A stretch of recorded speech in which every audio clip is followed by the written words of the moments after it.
परीक्षा में अगर कुछ भी नहीं आए तो आज हम आपको जो ट्रिक बता रहे हैं वो बता रहे हैं, संस्कृत में बता रहे हैं, और ऐसा वीडियो यूट्यूब पे कहीं नहीं मिलेंगे, पहले कह देते हैं, ठीक है। और हमको ये भी मालूम है कि आपका टाइम मोस्ट इंपॉर्टेंट है, बहुत ही कीमती है, तो इसलिए ज्यादा हम यहाँ पे भाषण नहीं देंगे, ज्यादा बकवास नहीं करेंगे, सीधे मुद्दे की बातें करेंगे, माइंड पॉइंट की बात करेंगे यहाँ पे, ठीक है। मोस्ट इंपॉर्टेंट सब बातें करेंगे यहाँ पे। तो जैसा कि आप यहाँ पे देख रहे हैं संस्कृत में, पहले बता दूं कि संस्कृत पेपर में ये संस्कृत क्वेश्चन है, संस्कृत क्वेश्चन पेपर में जो क्वेश्चन आपको नहीं आए उसमें ये ट्रिक लगाएंगे, ठीक है। लेकिन ट्रिक लगाने से पहले इसमें बहुत से क्वेश्चन होते हैं, तो जो क्वेश्चन आपको आता है सबसे पहले आप एग्जाम कॉपी में उन्हें लिख लेंगे, उसके बाद जो क्वेश्चन नहीं जानते हैं उसमें मेरा बताया हुआ ट्रिक लगा लेंगे। आप फाइल कभी नहीं करेंगे, मैं लिख के देता हूँ 100% मेरा गारंटी है, मैं लिख के देता हूँ 100% मेरा गारंटी है। तो आज हम संस्कृत में बताएंगे, इससे पहले हमने साइंस, सोशल साइंस सभी में बता दिए, सभी विषय में। एगो ये बच्चा है, चलो इसको भी बता देते हैं, अगर आप सभी विषय का नहीं देखा है तो हमारे चैनल पे अवेलेबल है, आप जाके देख लीजिएगा,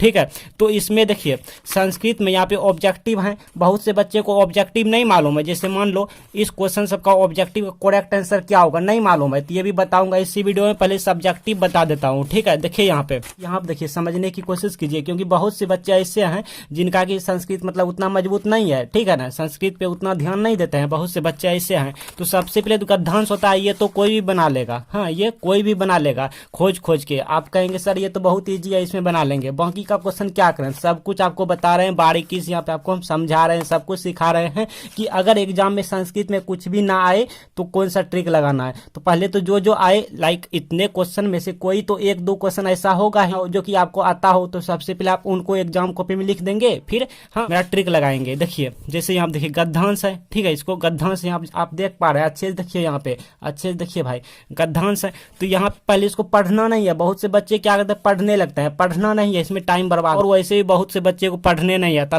मुझे भी सही नहीं आता पढ़ने, ठीक है। देखिए क्योंकि संस्कृत 10th तक होता है, ठीक है, और जो ब्राह्मण सब होते हैं कास्ट में, जो ब्राह्मण कास्ट में होते हैं वो सब संस्कृत पढ़ने जानते हैं, लेकिन हम जैसे कास्ट वाले नहीं जानते हैं पढ़ने, ठीक है। संस्कृत भारी लगता है हम लोग को, तो कुछ तो दिमाग लगाना होगा, एग्जाम में फाइल तो नहीं होंगे, क्योंकि फाइल होंगे तो घर में भी लात जूता खाएंगे, गाँव में बदनामी होगी, ना जाने क्या क्या, आगे रास्ता भी नहीं मिलेगा, तो फाइल नहीं होंगे। नहीं तो पता है बाकी सब्जेक्ट अगर आपका अच्छा है और संस्कृत में कैसो आप फाइल हो गए, सारा कहानी है खत्म हो गया, मतलब सब पेपर में आप फाइल हो गए, तो इसलिए कैसो करके आपको नया पार लगाना होगा, कैसो भी करके संस्कृत में पास होना होगा, नया पार लगाना होगा, नहीं तो बाकी विषय में जितना मेहनत किया है सब बर्बाद हो जाएगा। समझ रहे हैं हम क्या बोल रहे हैं। तो सबसे फिर आपको क्वेश्चन पे आना है, यहाँ पे कह रहा है एक पदन उत्तरतः, मतलब यहाँ पे इसका मतलब ये हुआ कि एक पद में मतलब एक शब्द में जी हाँ, एक पद मतलब हुआ एक शब्द में यहाँ पे उत्तर देना है। ये क्वेश्चन है, इस क्वेश्चन का एक शब्द में उत्तर देना भाई, एक के शब्द में देना है। जैसे यहाँ देखिए यहाँ पे कह रहा है कि पहले तो क्या करना है, कैसे देना, तो सबसे पहले ना इसको माने में पढ़ना है, चाहे गलती ही पढ़ना है लेकिन पढ़ना है, मतलब ध्यान देना, ओ अच्छा अच्छा अच्छा इतना है।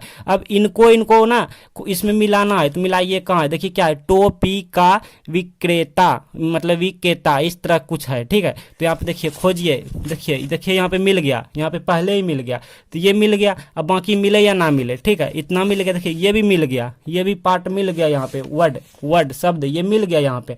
तो मिलने के बाद क्या करेंगे, यहाँ पे कह रहा है एक पदन उत्तरतः, मतलब कि एक शब्द में उत्तर देना है भाई, हाँ एक नंबरिया क्वेश्चन आप देख सकते हैं, दो नंबरिया है, मतलब एक नंबरिया क्वेश्चन है, ठीक है। तो यहाँ पे क्या करेंगे, यहाँ से लेके यहाँ तक में ही कोई आंसर होगा, तो पहले तो ये हमारा क्वेश्चन में था, ये क्वेश्चन में था तो ये आंसर नहीं होगा, ये भी क्वेश्चन में था आंसर नहीं होगा, या तो यही आंसर होगा, ठीक है, एक का तो होगा नहीं, तो ये वाला आंसर होगा, यहाँ से लेके यहाँ तक इतना आंसर हो जाएगा, ठीक है। अगर आप चाहो तो इतना ही लिखेंगे, लेकिन इतना लिखने पर मान लो ये तो हम बता दिए तब ना जी, लेकिन बहुत से अपने से वहां पे आपको देना होगा, तो वहां पे आपको कोई नहीं बताएंगे, तो इस सिचुएशन में आप क्या करेंगे, यहां से लेके यहां तक पूरे उठा के लिख देंगे, क्योंकि इन्हीं में से आंसर छिपा हुआ है। जिससे आपको बताऊं एक एग्जाम्पल, जैसे हनुमान जी को वहां हिमालय पर्वत भेजा था ना कि जड़ी बूटी लाने, तो हनुमान जी को यहाँ बता दिया था, इस तरह से दिखेगा जैसे हम आपको बता रहे हैं, इस तरह से आंसर यहाँ पे मिल गया, ये वाला क्वेश्चन है, तो ये नहीं होगा, ये नहीं होगा।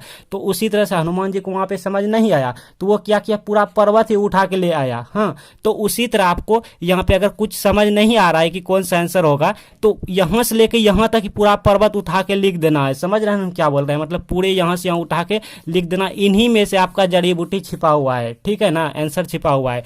अच्छा ये हो गया। अब ये बोल रहा है इतना, अब ये कैसे हो, ये तो पढ़ने नहीं जानते, खाली भवंती जानते हैं। यहाँ पे की दृश्य कुछ इस तरह से है, ठीक है, बन रहा है इस तरह से है, तो उतना पढ़ना नहीं है एग्जाम में, तो टाइम अपना ही बर्बाद होगा भाई। तो आपको मने मन इसको रखना है और इसको ना खोजना है, मिलाते जाना इसमें मिलाते जाना, मिलाते मिलाते मिलाते मिलाते। ओ देखिए यहाँ पे मिल गया प्रकृत्या, इस तरह से ये वाला मिल गया। बानरा, यहाँ पे बानरा मिल गया। भवंती छोड़िए, आपको छूत मिला ना चाहिए, कोई 2 वर्ड मिलना चाहिए, ये मिल गया। तो अब कुछ तो समझ नहीं आ रहा है क्योंकि आप संस्कृत में कमजोर हैं। हाँ, तो आपको क्या करना, यहाँ से जहाँ से मिला यहाँ से लेकर उठा के यहाँ तक फुल स्टॉप तक छाप देना है, पर्वत पूरा उठा के लिख देना है। इन्हीं में से कोई जड़ी बूटी छिपा हुआ है, इन्हीं में से जड़ी बूटी छिपा हुआ है, मतलब आंसर छिपा हुआ है, बाकी एग्जामिनर समझ ले। हाँ, तो ये करना है, तो यही करना है। अब इसमें कह रहा है भाई कि पूर्ण वाक्यन उत्तरतः, मतलब देखिए जहाँ से प्रबुद्ध ये जहाँ मिले ना वहाँ से लेके वाक्य तक छाप देना, मतलब एक वाक्य में। जैसे एगो डेमो आपको बताऊं, लाइक मान लो यहाँ मिल गया, तो ई वाक्य से लेके यहाँ तक फुल स्टॉप तक छाप देना है। तो ये जहाँ मिला आपको प्रबुद्ध कहाँ मिल रहा है, देखिए कहीं तो जरूर मिलता होगा। लाइक यहाँ पे लाइट चली गई, थोड़ा मैनेज कीजिएगा। हाँ, तो हम कहाँ थे, ये वाला हम थे कि ये वाला प्रबुद्ध टोपिका, ठीक है। बाकी नहीं पढ़ना है, अपना ही टाइम बर्बाद होगा। तो खोज रहे हैं वृक्ष। अच्छा खोज, देखिए यहाँ मिला प्रबुद्ध टोपिका। तो यहाँ से उठा के ना पूरे को यहाँ तक छाप देना है, ठीक है। तो रही बात अब ये वाला हो गया। इसी तरह से इसको करना है बांद्रा वाला, ठीक है, विक्रेता वाला बांद्रा वाला करना है, जहाँ भी मिले आपको उसी तरह से कर लेना है, ठीक है। तो इसमें हम ज़्यादा टाइम नहीं देते हैं, मेन पॉइंट की बात करेंगे। ये सब बहुत ईजी है, ठीक है, लाइक बहुत ईजी है। अच्छा, अब बात करते हैं ये, मतलब हम ये कह रहे हैं अगर आपको संस्कृत पढ़ने नहीं आता तो कोई बात नहीं भाई, टेंशन नहीं लेना, फिर भी हो जाता है। अथवा में है, अथवा का उत्तर नहीं देना है, मतलब किसी एक को उत्तर देना है, ठीक है। अच्छा देखिए, तो इसमें आपको जो है ना, मतलब कि इसमें आपको 2 नंबर यहाँ 2 नंबर यहाँ 1 नंबर इसको मिल जाएगा। मतलब इसका शीर्षक क्या है, तो शीर्षक हमको लगता है जहाँ तक कि यही वाला होगा, क्योंकि इस पे ज़्यादा चर्चा किया गया है, तो ये वाला होगा। और इसमें अथवा देके, मतलब तथा देके वृक्ष भी लगा देना है, ये और ये वाला दे देना है, काम बन जाएगा। दोनों में से कोनो सही हो ही जाएगा। अच्छा, अब आगे बात करते हैं। आगे अगर आपको संस्कृत में कुछ भी नहीं आता, देखिए कैसे फिर भी पास आप करते हैं, टेंशन तो लेना ही नहीं है। और ऑब्जेक्टिव की भी हम बता दिए, सलाह दे दिए। अब इसमें भी वही है, 12 वर्षे सस्ता ऋतुआ संति, और यहाँ पे देखिए कुछ इस तरह से इसमें भी है, तो यहाँ पे इसी तरह से करना है। भारते कति ऋतु संति, तो यहाँ पे क्या करना है, एक पद में देना है, मतलब भारतीय वर्षा, यहाँ षष्ठ हो जाएगा हमारा आंसर, मतलब षष्ठ मतलब 6 हो जाएगा, संति, ठीक है। यहाँ पे 6 ऋतु पूछ रहा है, मतलब इसी तरह से भारत में कितने ऋतु होते हैं यही सब पूछता होगा, ठीक है। तो इसी तरह से इसमें भी करना है आपको कुछ। बाकी अब यहाँ पे ये वाला मिलना, इसको खोजना है मने मन, इसको यहाँ पे जहाँ से मिल जाए वहाँ से लिख देंगे, ठीक है। जैसे देखिए यहाँ से मिल गया, तो यहाँ से लेके यहाँ तक लिख देना है, नहीं तो आगे मिले तो आगे नहीं मिल रहा है तो यहीं से लेके यहाँ तक लिख देना है, एक वाक्य में पूरा देना है।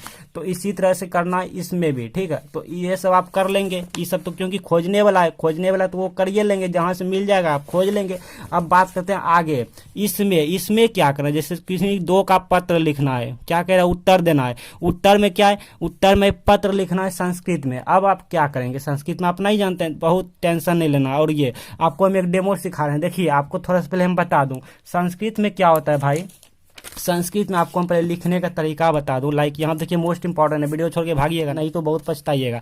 आप क्या कीजिएगा, जैसे हिंदी में पत्र लिखते हैं ना, हिंदी में हम पिछले वीडियो में बताए, हिंदी में कुछ ना आए तो क्या करें, उसमें हम बताए थे, ठीक है। तो जैसे हिंदी में लिखते हैं, हिंदी में तो कोई भी लिख लेगा, सब कोई लिख लेता, जैसे हिंदी में लिखते हैं ना, उसी में ना आपको क्या करना, हलंत होता है, विसर्ग होता है, या अपर रेप होता है, पता नहीं क्या बोलता है, अमनस्वर वाला रेप होता है, आधा स्व होता है, यह होता है, मम होता है, मतलब हलंत विसर्ग अंति, ये सब आपको जो है लगा देना हिंदी में। कैसे लगाना आप टेंशन ना लीजिए, हम बता रहे हैं, सब कुछ बता रहे हैं। जैसे एक डेमो आपको हम दिखाऊं, चलो इनमें से हम किसी एक पे यहाँ पे लिख लेता हूँ, इस पे आपको सिखाने के लिए डेमो, इस पे हम लिखे हैं। मान लीजिए हम इस पे लिख रहे हैं कि जन्म दिवस की बधाई देते हुए अपने भाई को संस्कृत में पत्र लिख रहे हैं। पहले हम हिंदी में लिख लेंगे, जैसा कि हमने आपको बताया, आपको हिंदी में ही लिख लेना, सेम टू सेम पहले हिंदी में लिख लेना है। हिंदी में लिखना है कि प्रिय, यहाँ पे गुलशन अपना नाम दे दिया, आप अपना भाई का नाम दे दीजिएगा, ठीक है, अपना भाई का नाम दे दीजिएगा। मेरे पास कोई नाम नहीं था तो अपना नाम दे दिया, प्रिय गुलशन। आशा करता हूँ कि तुम वहाँ अच्छे होंगे और वीडियो बनाते होंगे। जी हाँ, हम वीडियो ही बनाते हैं, हम यही धंधा पानी करते हैं, ठीक है, यही धंधा करते हैं, वीडियो बनाने वाले। और अपने जन्मदिन पर खूब इंजॉय देखिए करते होंगे, मतलब कर रहे होंगे। देखिए हम इंजॉय, मेरे शब्द नहीं है, मतलब हम इंजॉय कभी नहीं करते, इंजॉय से मुझे नफरत है, इंजॉय हम नहीं करते हैं। लेकिन कुछ तो होना चाहिए ना, मतलब लेटर लिखने के लिए, आपको दिखाने के लिए, तो इसलिए हम इंजॉय, मतलब जैसा मान लो मेरी दीदी लिख रही है, ठीक है, मेरी दीदी यहाँ पे लिख रही है मेरे को, हम भाई हैं, ठीक है, मेरी दीदी लिख रही है सपोज डेट, तो वो इस तरह से लिखेंगे इंजॉय कर रहे होंगे ऐसे वैसे। मेरी तरफ से भी तुम्हें बहुत सारे, मतलब ढेर सारे जन्मदिन की शुभकामनाएं। मैंने तुम्हारे लिए उपहार भेजा है, लाइक ये वो, मुझे उपहार भी पसंद नहीं है, ये सबसे नफरत है, ठीक है। तो अब अपने मन से यहाँ पे अपने दीदी जो यहाँ पे लिखेंगे तो आप लिख लेंगे, ठीक है, तो आप यहाँ पे लिख लेंगे, ठीक है, मतलब जो भी इस पत्र लिखेंगे लिख लेंगे। अब क्या करेंगे, हिंदी में तो लिख लिया, अब क्या करेंगे भाई, हमको संस्कृत में लिखना है ना, कन्वर्ट करना संस्कृत में, तो हम क्या करेंगे, इसी में विसर्ग सब लगा देंगे, जैसा कि हमने आपको बताया ये वाला विसर्ग हुआ, मतलब हलंत हुआ, अस्या हुआ, अंति हुआ, सब लगा देंगे कुछ ऐसे। जैसे प्रिया, तो यहाँ पे विसर्ग लगा दिया ब्लू पेन से, और गुलशन है तो गुलशन में गुलशनह लगा दिया, ऐसे कर लिया, मतलब ये वाला यूज कर लिया, ये वाला, ठीक है, ये वाला यूज कर लिया। आशा है तो आशा करता हूँ, तो इस तरह से हूँ, मतलब कुछ इस तरह से करता, इस तरह लगाना। कि तुम है तो तुम लगा देना, मतलब ये वाला यूज कर लेना। वहाँ है तो वहाँ में विसर्ग इस तरह से लगा देंगे, ठीक है। सब में मतलब टिकली सिंदूर है ना, पाउडर चढ़ा देंगे, समझ रहे हैं हम क्या बोलना चाह रहे हैं, इस तरह लगाते देंगे, सबको लगा देंगे। जन्मदिन है तो जन्मदिन में है ना लगा देंगे, जैसे आपने अभी अभी देखा था कन्नड़ जन्मदिन था, इस तरह से लिख देंगे। जन्मदिवस है तो इस तरह लगा देंगे। तुम्हारे है तो तुम्हारे म लगा देंगे, है ना, ओना लगा देंगे। शुभकामनाएं शुभकामना है ना लगा देंगे, म लगा के है ना अमनस्वार दे देंगे, इस तरह से सब में कर देंगे। उपहार है तो उपसार हा विसर्ग ऐसे लगा देंगे, बहुत सारे में इस तरह कर देंगे। तो ये हमारा संस्कृत में कन्वर्ट हो गया। तो आपको कुछ ना कुछ नंबर दे देंगे, क्योंकि अगर आप सदा पेज छोड़ेंगे तो एग्जामिनर कुछ भी नंबर नहीं देंगे। इसलिए एग्जामिनर चाहता है कि बच्चे की कॉपी में कुछ ना कुछ लिखा रहे जिससे मुझे नंबर देने में बने। तो ये तो रहा लेटर की बात, मतलब पत्र लिखने की बात। अब हम आगे बात करते हैं। जैसे मान लीजिए आगे भी क्वेश्चन है ना, छोड़ना नहीं है, परीक्षा में सदा कॉपी नहीं छूटना। अब आता है यहाँ पे किसी एक विषय पे वाक्य, मतलब निबंध लिखना। यूं बोलो तो 7 वाक्यों बोल रहा है, बट निबंध लिखना, तो निबंध जैसे आप लिखते हैं उसी तरह लिख लेंगे। किसी जैसे मेरे प्रिय शिक्षक पे, रक्षाबंधन पे, या किसी एक पे निबंध लिख देंगे, और उसमें क्या करेंगे, वही विसर्ग हलंत या मह इस तरह से लगा देंगे। मतलब ये सब चीज, ठीक है, ये सब ध्यान में रखेंगे, यही सब लगाना होता है। और ये सब अगर आपको ध्यान में नहीं है, उतर गया है, तो गद्यांश में सब में लगा हुआ है, आप देख सकते हैं। देखिए विसर्ग लगा है, अमह इसमह लगा है, इस तरह सब लगा हुआ है, ठीक है। तो आपको यहीं से लगा लेना उठा के। अब बात करते हैं इसकी, तो 7 में से आपको जो है ना 2 नंबर 3 नंबर मिल जाएंगे। जी हाँ, कट नहीं होंगे, मतलब फाइल नहीं करेंगे। अब इसकी बात करते हैं। जैसे तुम घर जाते हो, तो मान लो आप नहीं जानते रजा, यहाँ पे प्रजा रजा को नमस्कार करती है, ये सब नहीं जानते हैं, तो आपको कुछ इस तरह से, मतलब कि विसर्ग अनुस्वार का हलंत का यूज करना है। जैसे देखिए हम लिख लेंगे तुम घर जयंती, इस तरह से इसको लिख देंगे। प्रजा राजा को नमस्कार करती है, इस तरह लिख देंगे। प्रजा राजा को नमस्कारम करंती, अंति सब में लगा देंगे, ठीक है। जैसे यहाँ पे गुरु शिष्य के साथ घूमता है, तो यहाँ पे लिखते हैं गुरु शिष्य के साथ घुमंती। और यहाँ पे देखिए मुझे पुस्तक पढ़नी है, यहाँ पे इस तरह लिखेंगे मुझे पुस्तकम, यहाँ पे अमह लगा देंगे, म देके ऐसे लगा देंगे। पढ़नी चयंती, मतलब मुझे पुस्तकम पढ़नी चयंती, सब में अंति लगा देंगे, ऐसे वैसे घुमंती लगा देंगे, जहाँ घूमेगा घुमंती, ठीक है, जहाँ रहेगा रहंती। इस तरह से मान लीजिए यहाँ पे विवाद मत करो, तो मत को नहीं भी होता है, ठीक है, तो विवाद नहीं करंती करो। और यहाँ पे देखिए बालक को फल अच्छा लगता है, बालक को फल अच्छा लगता है, तो बालक को फलम अच्छा लगंती। कुछ इस तरह से लगा लगा कर अगर आप लिख देंगे तो एग्जामिनर जो है इतना में से कुछ ना कुछ नंबर दे देंगे। क्योंकि बहुत से एग्जामिनर उतना सही से जांच नहीं करते हैं, वो देखते हैं बच्चे ने कॉपी में कुछ ना कुछ लिखा हुआ है, बस नंबर देते चले जाते हैं, नंबर देते चले जाते हैं। और बाय चांस उन्होंने पकड़ लिया, देख लिया, समझ लिया, तो वो स्माइल करेंगे और देखेंगे हम बच्चे ने फाइल से बचने के लिए बहुत कोशिश किया है, तो आपके कोशिश पे नंबर दिए जाएंगे। अब आगे बात करते हैं, आगे भी क्वेश्चन में बहुत से है क्वेश्चन में। अब मान लीजिए ये किताब से आ गया, तो बहुत से यहाँ पे है 8 का जवाब देना है, ठीक है। तो आपको क्या करना, 2-3 गो किताब से याद कर लेना। आई रिपीट, आपको क्या करना, 2-3 गो किताब वाला याद कर लेना, और जो भी आपको याद है उसी को घुसा घुसा के लिख लेंगे बीच में, खाली ऊपर में लिख लेंगे नदी और विद्वान में समानता है क्योंकि, या फिर ये इसीलिए, बस जो याद है वो लिख देंगे। अगर कुछ भी याद नहीं है भाई, कुछ भी याद नहीं, तो हम आपको फाइल नहीं होने देंगे। आपको क्या करना है, ये वाला थोड़ा टॉपिक मान लो लिख लेंगे यहाँ से यहाँ तक, और बीच में आपको क्या करना है, गद्यांश वाला ये उठा के जो है ना, यहाँ पे जो होते हैं ये गद्यांश वाला, इसी को ना उठा के यहाँ से यहाँ या बीचे से उठा लेंगे, यहाँ से लेके यहाँ तक लिख देना है। सब में वैसा ही करेंगे, 8 को प्रश्न का उत्तर देना है। सब में अगर वैसा ही करते हैं तो कुछ ना कुछ हमको नंबर दे देंगे और हम फेल होने से बच जाएंगे। मेरा सादा कॉपी एग्जाम में नहीं जाएंगे और जब कुछ ना कुछ लिखा रहेंगे तो कुछ ना कुछ नंबर भी मिलेंगे। अब ऑब्जेक्टिव की बात करें, ये बहुत से ऑब्जेक्टिव हैं, तो इसलिए हम यहाँ पे स्पेशल एक वीडियो बना दिए हैं ताकि आप शांति दिमाग से अच्छे से देख सकें, समझ सकें। आपके एंड स्क्रीन पे अभी वीडियो आ रहे हैं।